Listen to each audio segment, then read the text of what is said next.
Muy buenos días para todos y para todas. Para mí es un honor acompañarlos y acompañarnos el día de hoy. Amplío un poco la presentación que cordialmente la profesora Paola hace.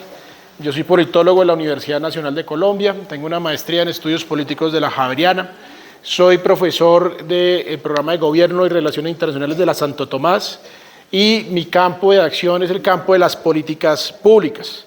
Digamos eso en el ámbito académico, profesional, pero también en el ámbito personal. Yo asesoro a Dignidad Agropecuaria Colombiana, que es una asociación nacional de productores pequeños y medianos en todo el país, que nace precisamente en el marco del paro nacional agropecuario en el año 2013 y que se ha esforzado en promover la defensa de la seguridad y la soberanía alimentaria.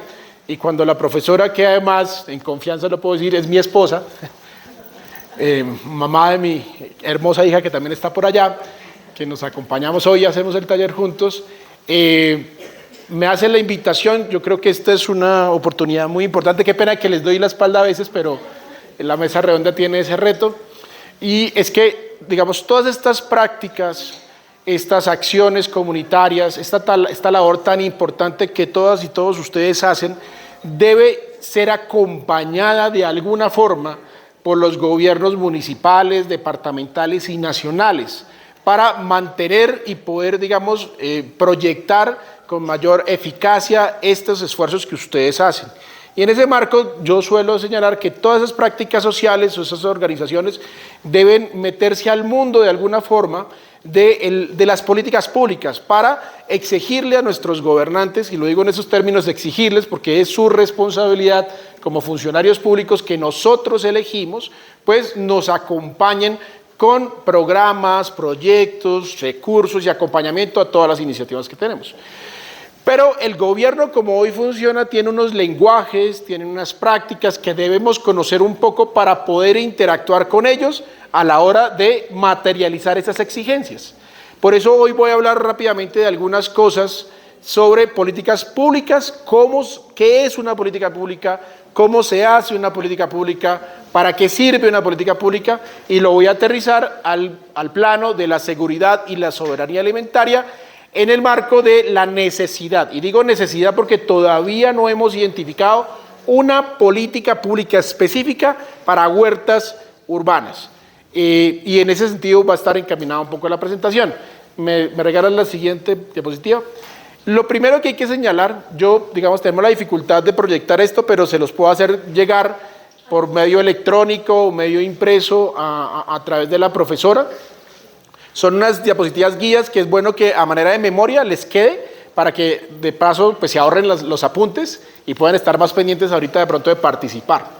Esta primera diapositiva quiere retomar el concepto más o menos consensuado a nivel internacional sobre seguridad alimentaria. Hablamos mucho de la seguridad alimentaria, pero a veces no lo reflexionamos a fondo. Esta es una definición de la FAO, que es la Agencia para la Agricultura y la Alimentación de las Naciones Unidas. Para las Naciones Unidas, la seguridad alimentaria es la situación en la que todos o todas las personas en cualquier momento tienen acceso físico y económico a, suficiente alimentación nutritiva y para satisfacer las necesidades alimenticias y nutricionales de las personas.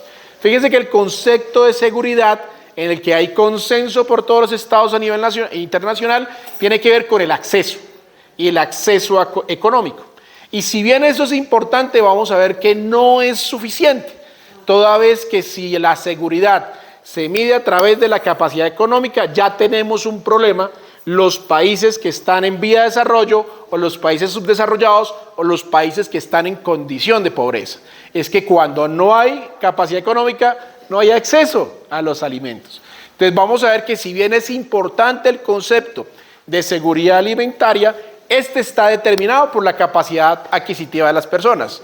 En buena forma, de acuerdo, del billete, en buena forma, países en vía de desarrollo o subdesarrollo tienen graves problemas nutricionales de desnutrición aguda, es porque los gobiernos se han enfocado en abrazar esta concepción que es meramente económica.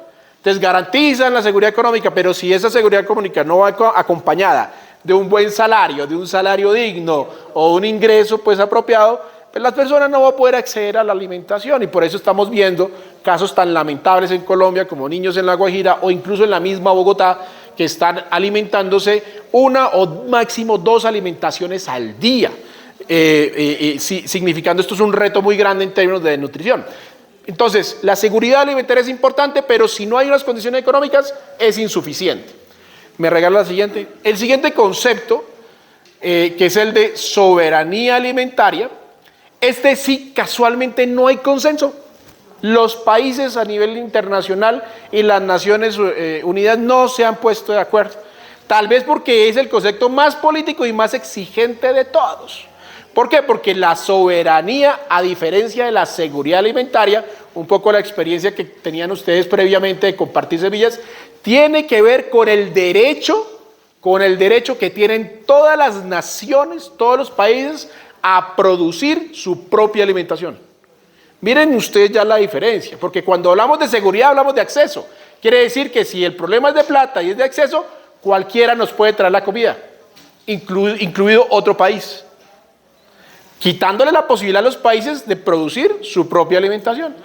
Para mí, desde el punto de vista politológico, pero también político, el concepto más importante que tienen que abrazar los países es el de soberanía alimentaria, porque entre otras, el concepto de seguridad nos puede exponer a una situación de desabastecimiento de producción y que tengamos que depender de otro país.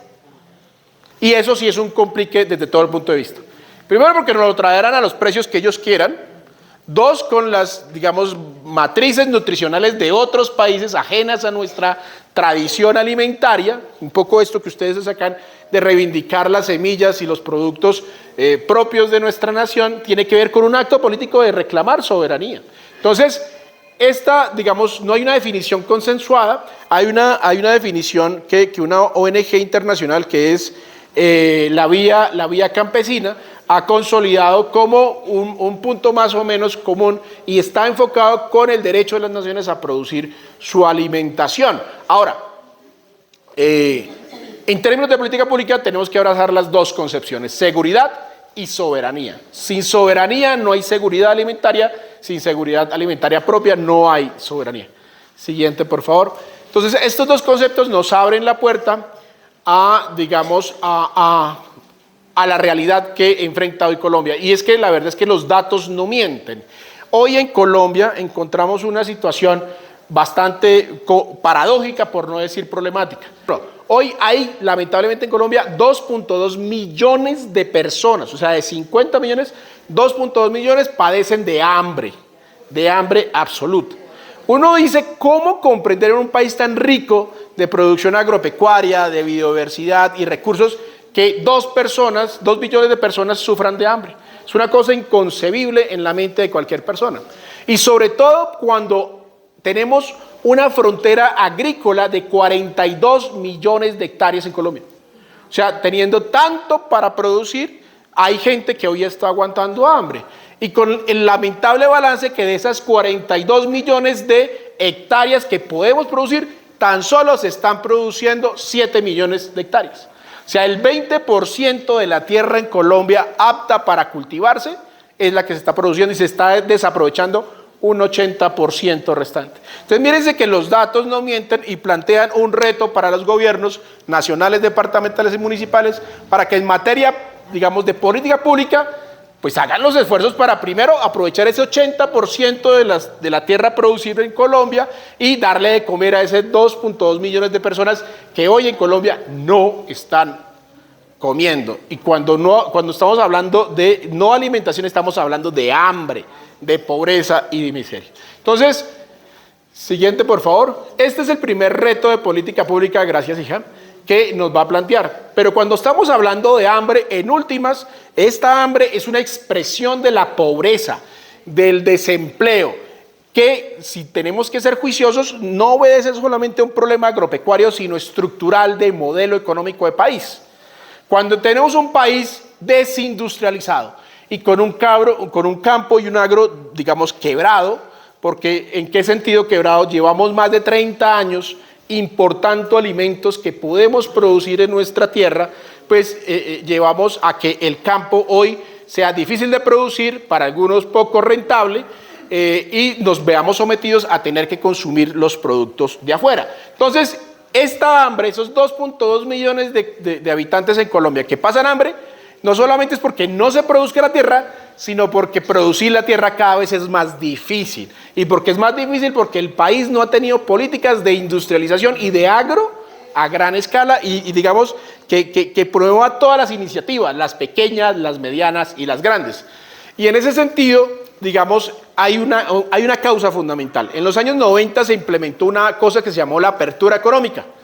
El presidente, lo recordarán ustedes, César Gaviria Trujillo, nos la impuso con el famoso lema de bienvenidos al futuro.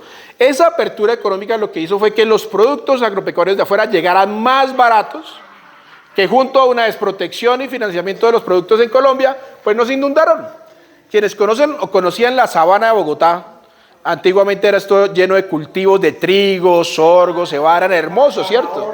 De zanahoria. Bueno, eso fue, digamos, desapareciendo por la importación masiva y gratuita de esos productos. Tan solo los primeros 5 años, del 91 al 96, pasamos de importar 700.000 toneladas de alimentos que se importaban en el momento a casi 1 millón de toneladas de alimentos. Pero bueno, como si fuera poco, los gobiernos nacionales se enfocaron en seguir profundizando esa apertura y en el año 2012 se aprueba el Tratado de Libre Comercio, que profundizó el mismo modelo. Bueno, ese casi 1 millón de toneladas de alimento que importábamos en el 96 pasó a hoy a 15 millones de toneladas de alimento. Es decir, nunca antes en la historia de Colombia se había, digamos, importado tantos productos que bien podemos producir en nuestras tierras. Y digo bien porque tenemos todos los pisos térmicos, todos los tipos de biodiversidad posible. Podríamos ser una alacena del mundo perfectamente. Entonces, cuando en este contexto de aumento de importación de productos agroalimentarios, de falta de producción, de falta de apoyo y de subsidio a la producción, es que nos encontramos en una situación de inseguridad alimentaria. De entrada, no tenemos soberanía alimentaria, en la medida en que cada vez más dependemos de otros. Si los productores en Colombia no los apoyamos y los extranjeros nos dejan de importar, esos 15 millones de toneladas de alimento que hoy entra, ¿quién los va a producir? Nosotros sí tenemos las herramientas, pero si no las tenemos, por eso es tan importante el papel de la política pública y de los gobiernos a nivel nacional, departamental y municipal. Ahora, ¿cuál es la mejor forma de garantizarle a la gente que acceda a los alimentos? ¿Quién me quiere dar una idea? ¿Cuál es la mejor, en este contexto, cuál podría ser la mejor herramienta para poder garantizarle el acceso a la gente en los alimentos? Sembrando, listo, garantiza el producto, pero la persona ¿cómo se lo compra? Habiendo los de todos los políticos que den al campesinado más que todo, porque por eso el campesino está viniendo a la ciudad a hacer mates, porque si hubiera apoyo del gobierno principal hacia los campos no se vendría la juventud, porque tenían en qué invertir allá, tenían cómo mover, sembrar, dar, bueno, qué sé yo, traer al pueblo las comidas o a las ciudades. De acuerdo, perfecto. Aquí escuché unas palabras, cuéntamelas. Mejor adquisición económica. Muy bien, mejorar la adquisición económica. Si la seguridad alimentaria es producto de tener con qué para comprar, pues hay que generar políticas que permitan, ya te doy la palabra, la reactivación del empleo y del consumo de alimentos. Aquí hay una cosa que es el círculo virtuoso de la economía. Cuando en el 90 quitaron los aranceles, que eran los impuestos a los productos que venían de afuera, pasó el siguiente efecto. Y los voy a poner en este ejemplo. Si ustedes tienen aquí en la mano derecha un marcador producido en Colombia que vale 2.000 pesos, pero tienen en esta otra mano un marcador que producido, hecho y traído de Estados Unidos vale 1.000 pesos, ¿cuál de los dos compran? El de 1.000, ¿cierto? Es un tema de consumo. Mi abuelita me decía, hay que hacerle la trampa al peso, decía mi abuelita, ¿cierto? Bueno, pero ¿qué implica eso? ¿Qué implica eso? Que al dejar de comprar el caro, por obvias razones, pues se deja de producir. Y si no se produce, ¿como para qué se vende? Y si no se vende, como para qué trabajadores para producir marcadores. Y si es el trabajador no tiene cómo trabajar, ¿con qué salario va a comprar el de la tienda? Y si el de la tienda no tiene quien le compre, pues ¿para qué le compran los productores agropecuarios? Y este productor agropecuario, como ve que ya el de la tienda no le compra, pues sencillamente no contrata jornaleros, trabajadores ni campesinos. Y eso es un círculo vicioso de la economía. ¿Qué es lo que se debe hacer? Reactivar eso. Garantizar la seguridad alimentaria es como lo dice, ¿me recuerda su nombre? Blanca. Doña Blanca, es generar la capacidad adquisitiva. Y la capacidad adquisitiva se logra con trabajo digno, con salario digno. Y en ese contexto, la reactivación del empleo y el consumo es sencillo en el sentido de un círculo virtuoso. Si yo reactivo el campo produce. Si el campo produce, necesita gente que trabaje en la tierra. Si hay gente que trabaja en la tierra, esa gente va a tener con qué comprar productos. Si esa persona le lleva al de la tienda, el de la tienda va a poder vender sus alimentos. Eso quiere decir que va a haber trabajadores que lo adquieran y así sucesivamente. Si se regenera el círculo virtuoso de la economía. Por eso es tan importante hoy combatir esas casi 15 millones de toneladas de alimento que están importándose y que contribuyen al círculo vicioso de la economía. Ahora sí. Bueno, siguiente, por favor. hay algunos factores que de pronto no se han mencionado o no se han tenido en cuenta o se han mencionado muy superficialmente en esta charla. Y un factor de esos es, generalmente, yo entiendo al presidente cuando habla mucho de la paz.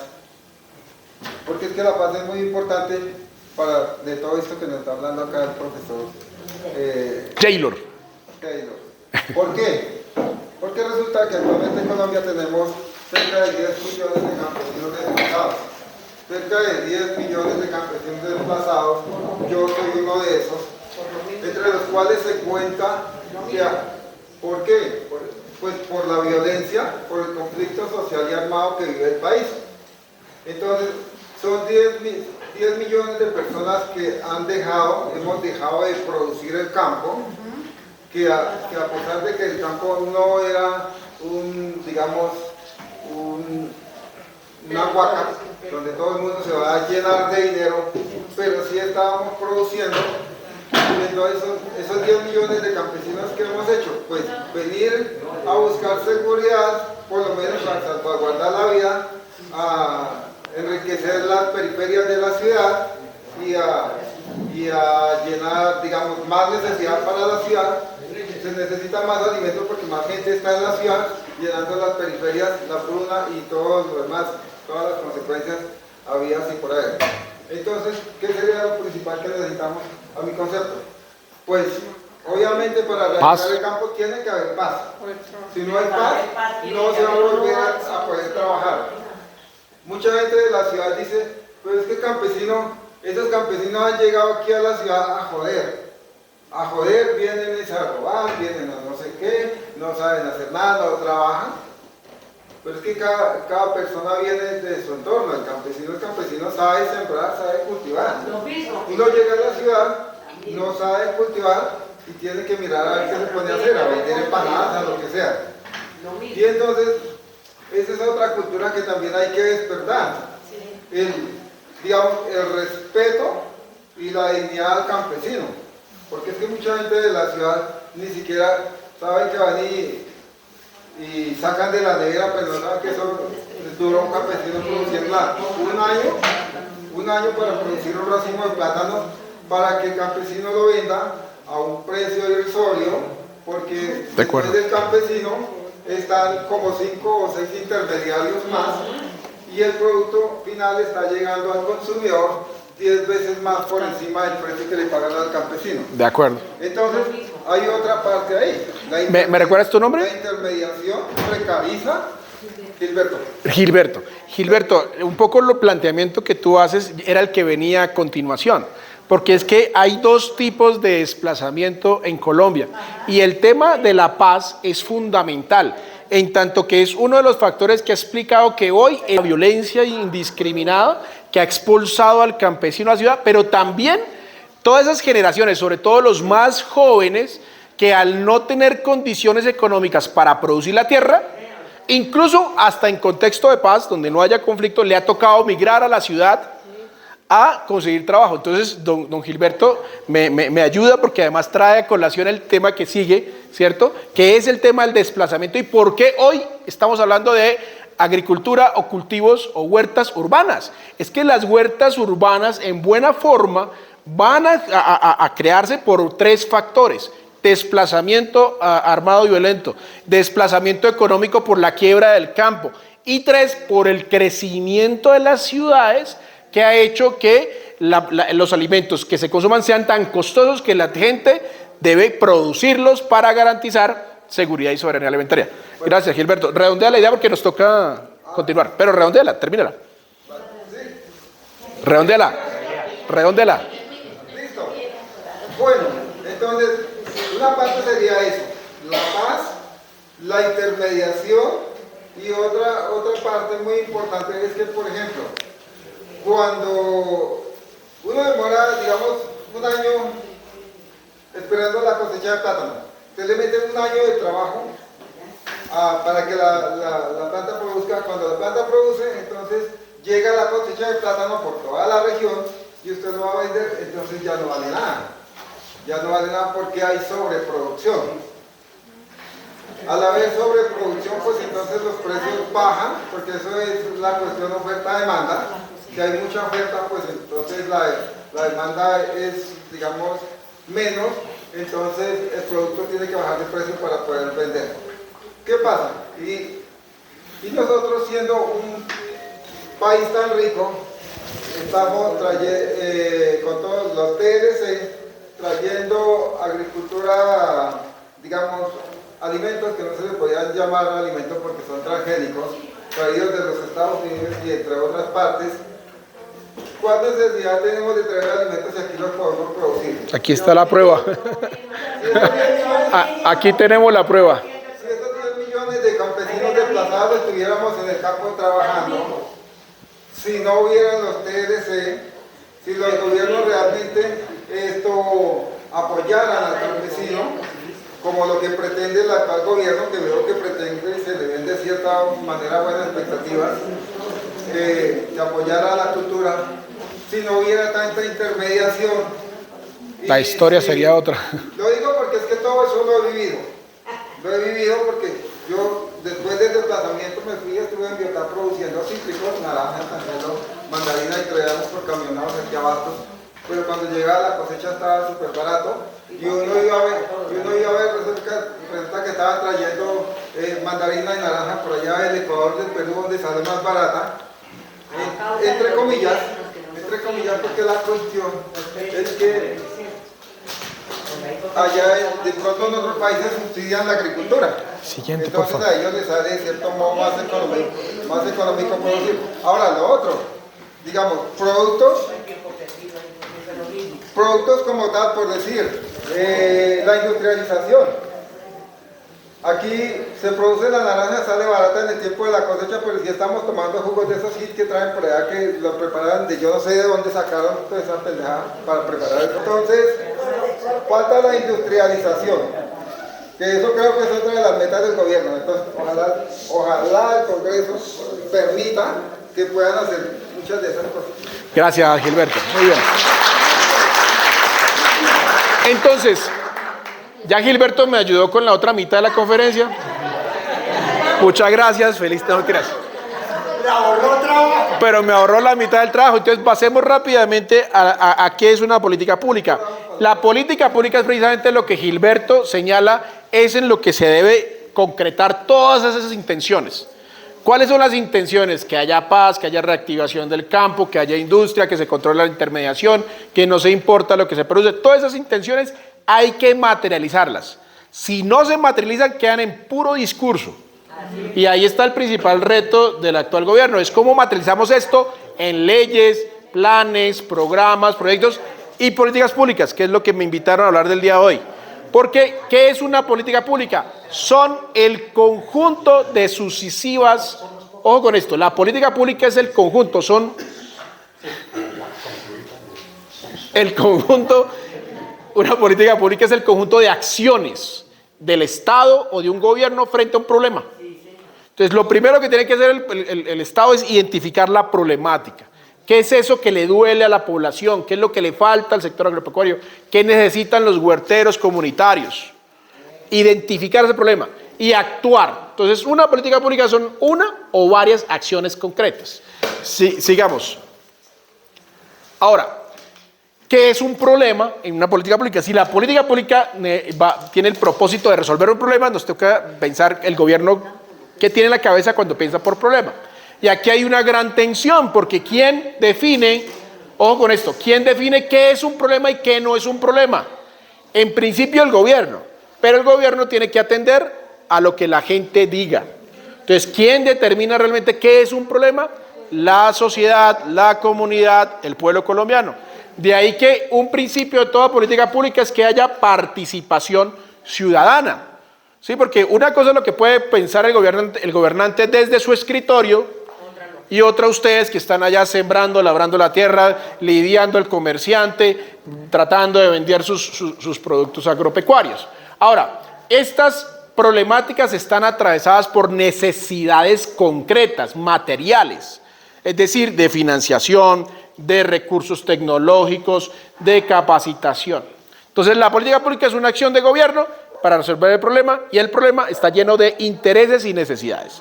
Ahora, son tan diversos que toca priorizarlos y jerarquizarlos, ¿cierto? De todas las necesidades, aquí ya hicimos un listado largo, incluso Gilberto me ayudó, de todos los problemas del agro, pero lo que nos convoca es la producción o la huerta comunitaria, que es en lo que estamos. Entonces no vamos a hablar de todo eso, sino solamente de eso. Siguiente, por favor. Ahora, siguiente. ¿Cuál es el proceso de la política pública? La política pública nace de varios fenómenos. Primero, de un proyecto político dominante, que es el que está en el Plan Nacional de Desarrollo. Lo que se define en el Plan de Desarrollo, para abajo, es lo que se hace. Lo que no entró, así sea importante, lamentablemente queda por fuera. De ahí la importancia del Plan de Desarrollo Nacional. Entonces, toda política pública tiene que coger ese Plan Nacional de Desarrollo, que es el plan político dominante, el que ganó las elecciones, y ver de ahí qué elementos nos sirven para resolver nuestros problemas, para realizar nuestra política pública. El segundo factor que alimenta la política pública, los recursos disponibles. Es decir, el Estado, el gobierno, sea nacional, departamental, municipal, ¿qué tiene en su presupuesto? ¿Cuánta plata tiene para el sector agropecuario? Y de esa plata para el sector agropecuario, ¿cuánta plata hay para cultivos urbanos, periurbanos, huertas urbanas, huertas comunitarias, etcétera? Tercer factor que determina la política pública, las demandas y las necesidades. Entonces ahí es donde se les tiene que consultar a ustedes, a las personas, y a partir, digamos, de un ejercicio como el que vamos a hacer ahorita, identificar cuáles son las necesidades, cuáles son las acciones y qué fines esperamos.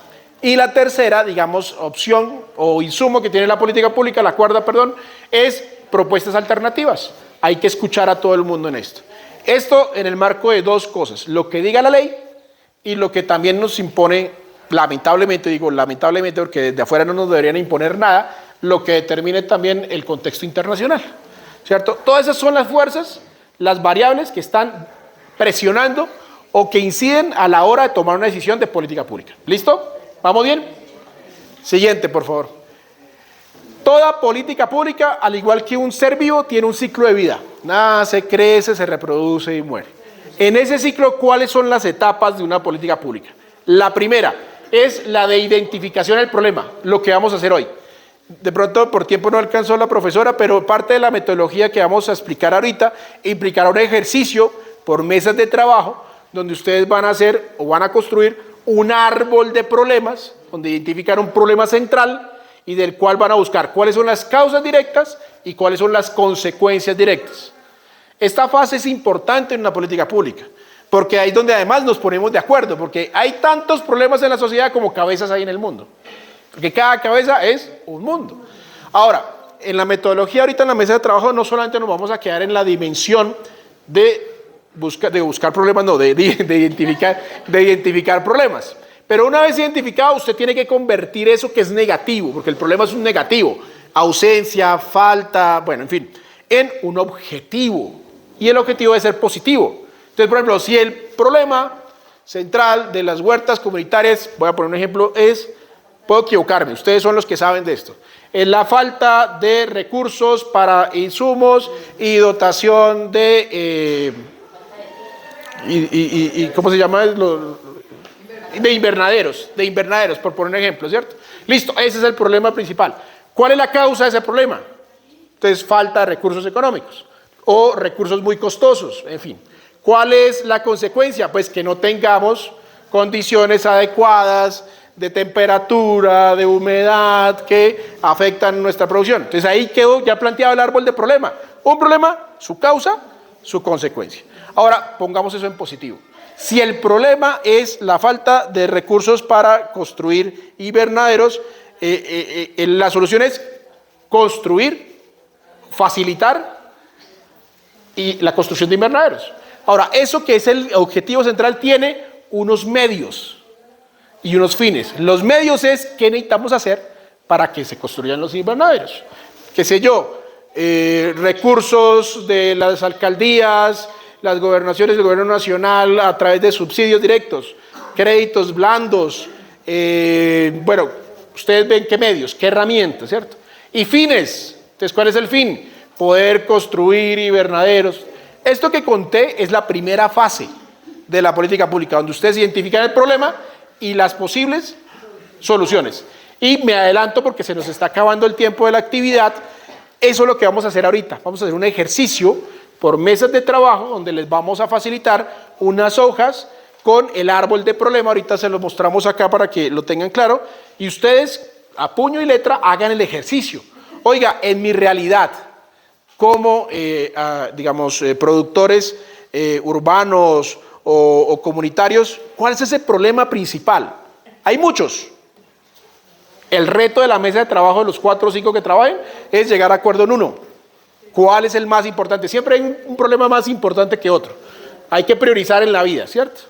Y después hacen un ejercicio de, bueno, ¿cómo lo transformamos esto en términos positivos, en actividades? ¿Dónde? Acá. Tengo una consulta. Sí, señora.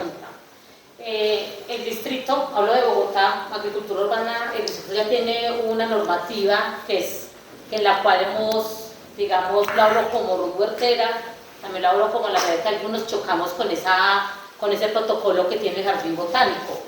Y eso ya está escrito inclusive sin que muchos de los agricultores urbanos hubieran participado en el protocolo, porque choca con temas hasta de que usted no puede tener la planta de tiriquí en su huerta, o no puede tener fuego, o no puede tener cocina en su huerta.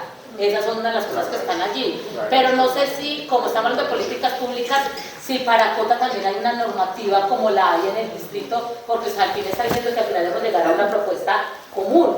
Entonces ahí sí me gustaría también como que se nos puedan contar si quieren lo mismo que pasa con nosotros o es diferente.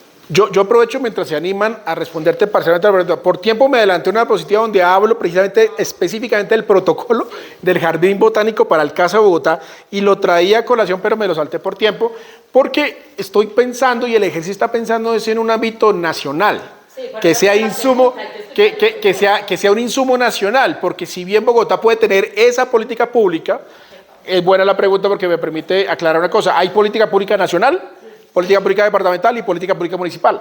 O sea, bueno, municipio, distrito, de ciudad, ¿cierto? Local.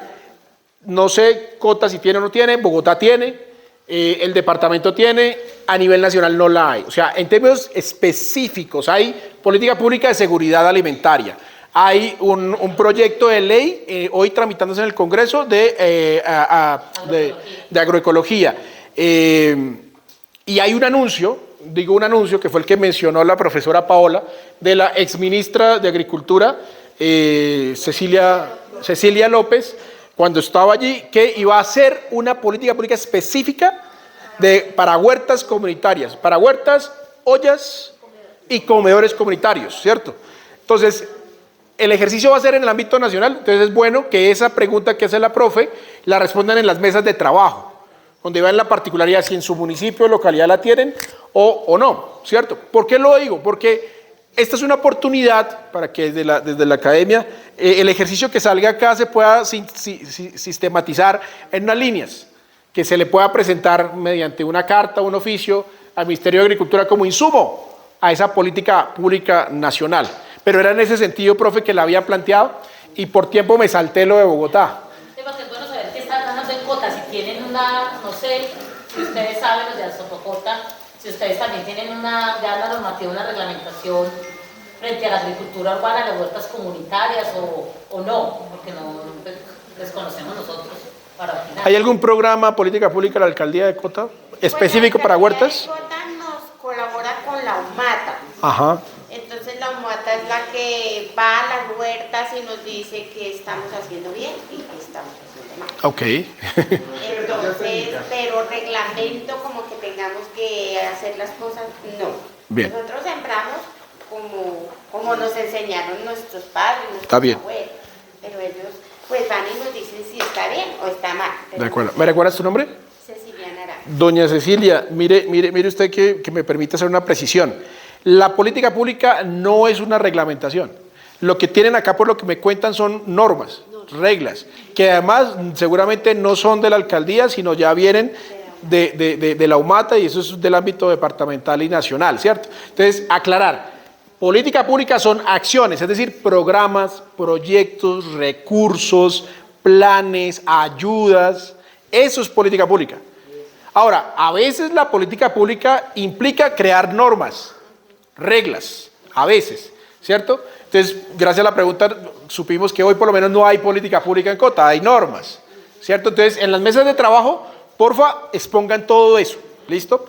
Termino con esto, entonces, esa fase, la primera fase, identificación y formulación, es lo que vamos a hacer ahorita en el ejercicio, eso debe terminar en una especie de matriz o mapa de actores, para que ustedes digan, oiga, pero es que esta problemática y esta solución la tiene que atender el gobierno nacional, pero no, también el gobernador, no, también el alcalde. Ay, venga, pero los concejales pueden hacer esto. Ay, pero bueno, hacen un mapa de actores y ahorita les vamos a pasar el formato. Normalmente, después de esta fase, el gobierno coge esos insumos y lo convierte en un acuerdo del Consejo Municipal, una ordenanza de la gobernación o un proyecto de ley si es nacional, ¿cierto? Luego de eso se aplica. Entonces ya le dice a las instituciones encargadas, aplique. Si allá en Cota y en Bogotá están pidiendo, para retomar el ejemplo de los invernaderos, un mayor incremento de construcción de invernaderos y ayudas económicas para esta, bueno, póngale plata, póngale gente, póngale ya cómo lo concreta. Y eso es la política pública. Ahora, la política pública se tiene que evaluar en toda la fase, pues para saber si se están haciendo bien las cosas o no. Siguiente, por favor. Profe, es que El siguiente. va con el Siguiente. gobernante del Siguiente. momento. Porque Siguiente. el gobernante pasado sí Al nos tenía video. en cuenta en mucha cosa, pero el que entró nos tiene totalmente abandonados. ¿Te refieres al alcalde?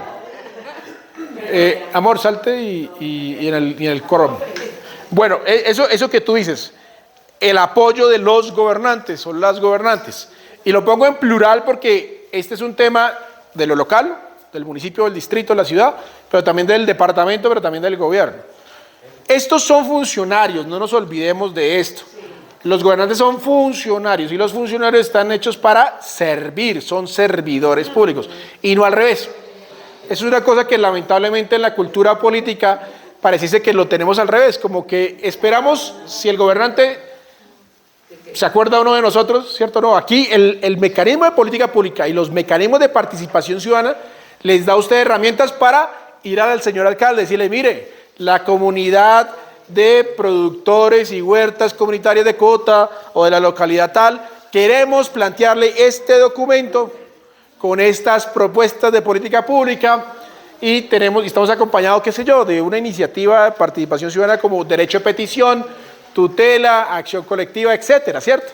Para presionarlos, para demandarlos. Incluso hasta en Bogotá, profe, ese planteamiento que tú haces del Jardín Botánico, puede que la política pública esté hecha, pero a pesar de que esté hecha, no es inmutable, se puede cambiar y hay mecanismos de participación ciudadana para presionar que se ajuste, para que se mejore. Y estos espacios son importantes porque además de seguir haciendo la actividad que ustedes hacen como productores, digamos, urbanos, conocer un poquito este lenguaje, conocer estos temas, qué es una política pública, les da herramientas para que el gobierno ayude más que el de anterior y no sea una cosa como de voluntad del gobernante de turno, ¿cierto? Listo, quiero terminar con esto, ya doy palabras para finalizar. Ya, un segundo, terminamos la presentación y abro un espacio para más intervenciones. Vamos a ver esta pausa. Vamos a ver este corto video, son 5 minuticos. Si no alcanzan a verlo, a escucharlo es suficiente, sobre una experiencia de huerto comunitario en Brasil, en las favelas de, puedo equivocarme, creo que es Sao Paulo, que además es catalogado como las huertas comunitarias más grandes de Latinoamérica. Y es una experiencia que quería compartirle porque además está en el marco de acciones de política pública, o sea, no solamente de iniciativas sociales, sino que estas han impactado también las decisiones gubernamentales. Gracias, por favor. Barrios más pobres y peligrosos del Río de Janeiro. A Río. Díaz tiene suerte. Su camino al trabajo es corto y su labor muy especial. Dirige una gran plantación en el corazón de la favela Manguinhos. Buenos días, chicos. Hoy les pido a las señoras que se ocupen de estos cultivos, hay malas hierbas. Y nosotros, los hombres, nos vamos a la parcela allí atrás y repartimos tierra para plantar las vainas de ocra. ¿Listos? Entonces, vamos para allá. Hace unos 10 años, el Ayuntamiento de Río habilitó esta zona en el marco de un proyecto de jardinería urbana. Ezequiel, de 45 años, nunca pensó que iba a convertirse en cultivador de verduras. En 2013 estaba desempleado. No tenía nada que hacer ni con qué vivir. La huerta llegó en el momento oportuno y cambió mi vida. Me cambió a mí. Hoy soy agricultor. Nunca pensé que llegaría a serlo. Hoy sé que soy un campesino urbano. La plantación en Manguinhos asemeja a un oasis en un océano de polución, desempleo y violencia. En su día hubo aquí montañas de basura en las que vivían adictos al crack. Hoy es el mayor cultivo de verdura comunitario de América del Sur. En una superficie de casi 3 canchas de fútbol, Ezequiel y su equipo plantan y cosechan sin abonos artificiales. Pero la vida en una favela dominada por el tráfico de drogas sigue siendo dura, también para ellos. Lo que complica el trabajo son los enfrentamientos entre la policía y los narcotraficantes. Entonces no puedo trabajar aquí. Si planto hoy, tengo que regar mañana. Y si hay tiros, no puedo venir. Ofreciendo trabajo en la plantación, Ezequiel desea dar una perspectiva a sus vecinos, también a quienes quieren salir del tráfico de drogas. Antes yo era distinto. Iba por el lado oscuro de la vida. Ahora puedo mirar a la cara y salir con mi familia sin tener miedo a que me miren mal.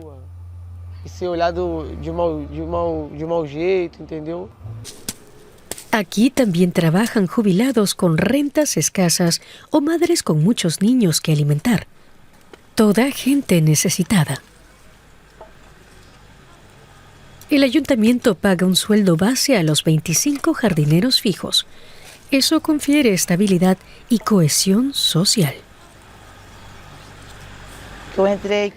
Acababa de perder un hijo y me volví depresiva. Entonces Ezequiel me preguntó si quería trabajar aquí. Así salí de la depresión. Esto es una terapia. Sin el jardín no podría vivir. Me ha ayudado mucho. Si necesito algo, me lo llevo a casa. Además, encontré una segunda familia aquí. Del campo a la venta. En los suburbios de Río de Janeiro, la verdura fresca de cultivo biológico es algo muy especial. La mitad de la cosecha la venden en el vecindario a precios asequibles. Esa es la condición del ayuntamiento. Nuestro puesto es barato, más que cualquier supermercado. La demanda es grande. Los precios de los alimentos se han disparado en Brasil. Ezequiel puede quedarse con el importe de las ventas y repartirlo. El resto de la cosecha la destinan a gente necesitada en la favela. Es una de las metas del proyecto.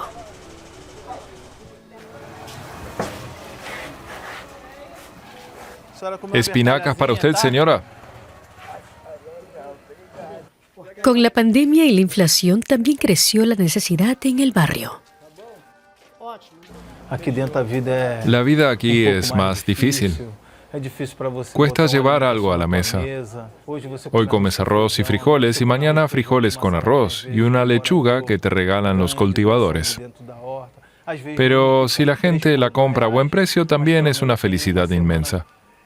Assim, com colorido na tua mesa, entendeu? Então isso para mim é uma felicidade imensa. El trabajo en la plantación le ha supuesto a Ezequiel un cierto bienestar. Su familia come sano a diario y con sus ingresos ha podido construirse una casa propia en la favela. Incluso tiene un auto de segunda mano. Y todo gracias a su nueva vocación, a la que se dedica incluso acabada la jornada.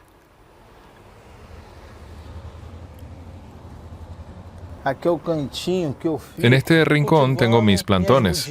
Mi vida es el cultivo de verduras. El pulgar verde. Si presiono, sale sangre verde. La agricultura lo es todo para mí. Trabajar en esto le ha dado un sentido a mi vida. Llevo una vida ejemplar, con paz y alegría en el corazón. Isso aqui é tudo. Muita paz y felicidad en el corazón. Y sus metas son aún más ambiciosas. Espera que la plantación abra nuevas perspectivas en Río de Janeiro y más allá. Gracias. Bueno, para terminar una conclusión final y luego los quiero escuchar quienes quieran intervenir. Bueno, explicar un poquito la experiencia. Esta es la experiencia que se da en Brasil, en Río de Janeiro. Se llama Huertas Cariocas. Como lo plantearon allí, es una iniciativa que está, digamos, que nace de la comunidad, pero está acompañada por política pública. Es decir, hay tres tendencias hoy en el mundo.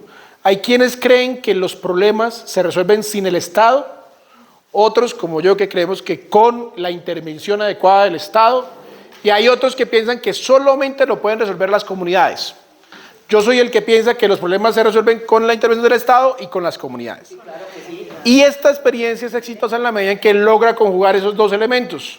La comunidad activa, fíjense todos los beneficios que tuvo esta experiencia, laboral, económica, hasta, digamos, en problemas de salud mental, en reincorporación de personas que han tenido problemas de drogadicción. O sea, esta experiencia es bien importante, pero es política pública en tanto que es evidente, es explícita la intervención del Estado. Eso está en el marco de una política pública nacional, que incluso la propuso bueno, hoy presidente, pero en aquel momento presidente Ignacio Lula da Silva, de Seguridad y Soberanía Alimentaria, que fue acompañada con política pública local, por los estados. Esto que llaman ayuntamientos son como las alcaldías o los gobiernos locales. Aquí en esta política pública definen territorios. Entonces dijeron, en los planes de ordenamiento territorial, estas zonas de la ciudad son para cultivo urbano. Eso lo puede hacer solamente el Estado. La comunidad con toda la voluntad no lograría, porque eso implica dinero, compras, normas. Segundo, estableció una partida presupuestaria para que esos huertos tuvieran gente de planta, financiada, con un salario. Entonces generó empleo público. Claro, hay iniciativas y personas que trabajan como voluntariado, pero hay una base de trabajadores que está siendo pagadas. Dos, circuitos de distribución y comercialización. Entonces aquí ellos tienen la posibilidad de comercializar, pero también de dar, de regalar, en condiciones de pobreza extrema. Las favelas son situaciones muy adversas. Entonces fíjense cómo la intervención del Estado a través de una política pública puede servir mucho, ¿sí?, en términos democráticos también, para enlazar comunidad y Estado y resolver problemas concretos, problemas que les adolecen a todas y a todos ustedes. Bueno, agradecerles mucho, de verdad, por la atención, y quienes tengan algo que decir o alguna pregunta, pues bienvenidos.